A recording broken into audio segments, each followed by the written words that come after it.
Pero yun nga po, para sa akin, hindi po kasi importante kung mataas po yung score ko or hindi.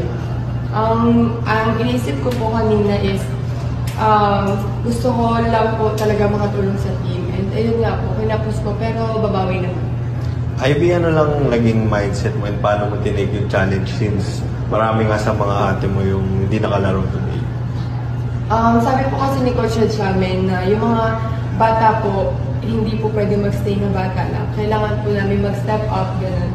So parang ako po kasi yung pinaka-senior po sa mga bagets.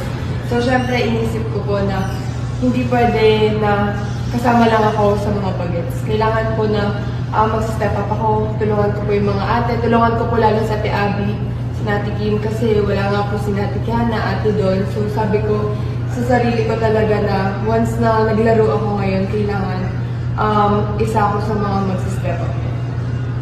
Siguro, Ivy, sa tingin mo, ano na lang yung mga kulang nyo kanina sa game? Siguro, ang pinakakulang po namin is yung communication. Kasi may mga times na nagugulat na lang po kami eh.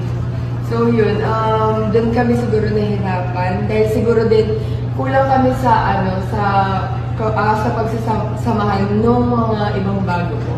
Kasi parang kailan lang din po sila dumating. Pero yun nga po, sabi ni Coach mo kanina, trabahuin po namin.